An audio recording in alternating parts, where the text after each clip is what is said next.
Good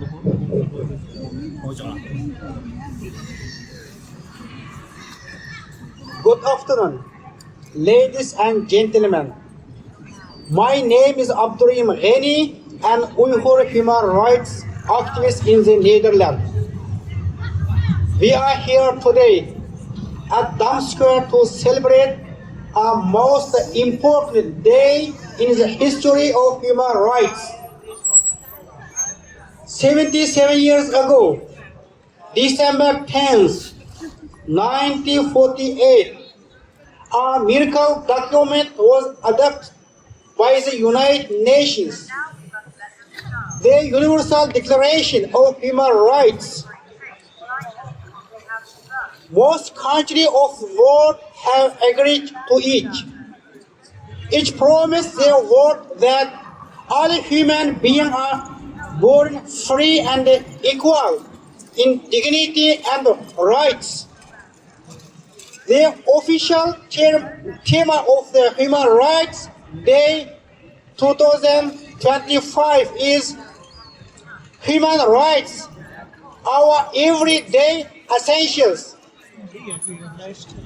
The United Nations tells us that human rights should be like the air we breathe or the food we eat, essential, daily and guaranteed.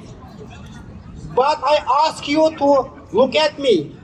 Look at the Uyghurs, Tibetans, South Mongolian, Cantonese, Hong Kongers, and the Chinese standing here today.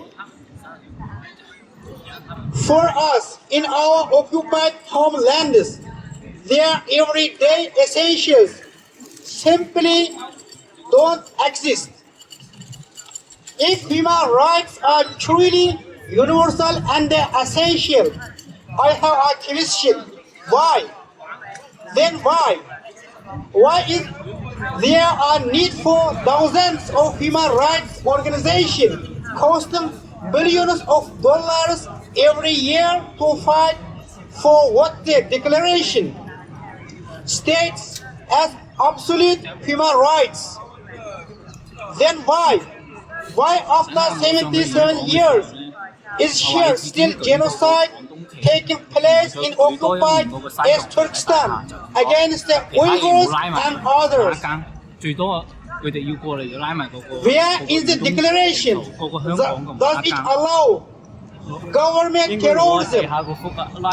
Millions in the concentration camp, orphan harvested, torture, rape, forced marriage, children taken, families destroyed. Every single article of the Universal Declaration of Human Rights is violated by the Chinese government. Their result is not dignity. The result is genocide. Then why?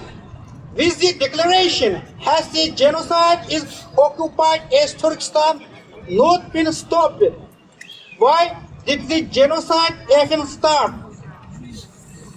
Why did I come to here every weekend and protest for 3 years?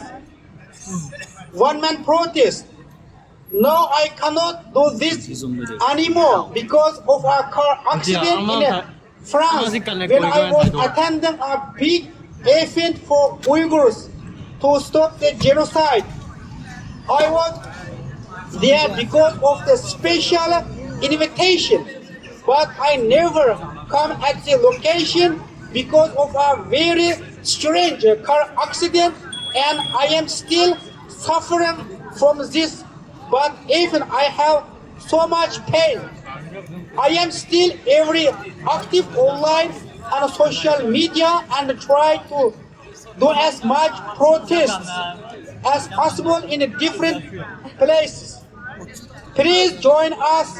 Please join our movement and organize actions with us in the Netherlands and Europa.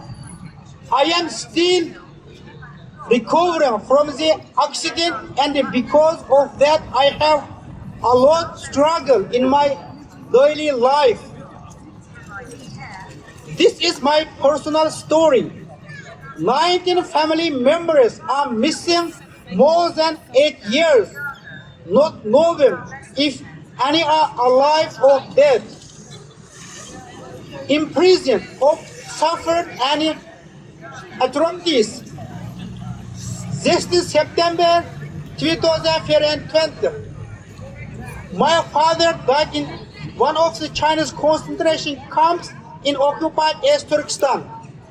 I am still mourning about my father, and it hurts me so much that he had to suffer so much because of the evil Chinese government. The evidence of the atrocities in the unquestionable and the unbearable. My family is the evidence for Chinese genocide against Uyghurs. I personally experienced the receiving aid of the government sanctioned genocide. My telephone can call the whole world, but I cannot call my family in occupied East Turkestan. I have also had a lot of problems in the Netherlands with the Chinese agents here, and they called me with phone anonymous without telephone number, intimidate me many times. They threatened to kill me. I am also questioned if there was CCP influence in my car accident. They also tried to make a deal with me to silence me and not speak about the Uyghur genocide and the Chinese crimes and the mass murder. I have got message from CCP anonymously about my family to make a deal to stop my activism and silence me to go to France when Xi Jinping was there. Also, CCP sent me a video of my father and the brother who attacked me psychological. I experienced the fear and the helplessness under such tyranny. I see the back of the concrete result is many human rights efforts by the organization and the governments despite the declaration. So I fight on as one man camp, and we call for the whole world to condemn and impose a sanction and a punishment on the Chinese government so that the Uyghur genocide today will not be our legacy. And so the Universal Declaration of Human Rights would really be a miracle document.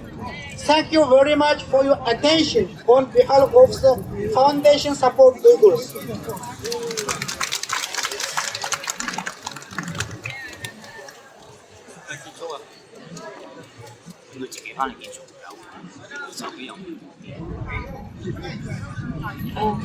Thank you, Abdurehim. It's so sad to hear that your family members, 8 of them, your father, and such a tragic stories. Most of our people in East Turkestan, Tibetans, Southern Mongolia, share strongly. I know that you never give up. Almost every day, every week, that you will be standing on the other side of the dam square with your usual banners, your usual stories, which is inspiring to us that you never give up. At the same time, Abdurehim raised few great questions. Great questions like, why we international community, all of us, we must be consistent in what we do, what we say, because it cannot be so that genocide in some part of the world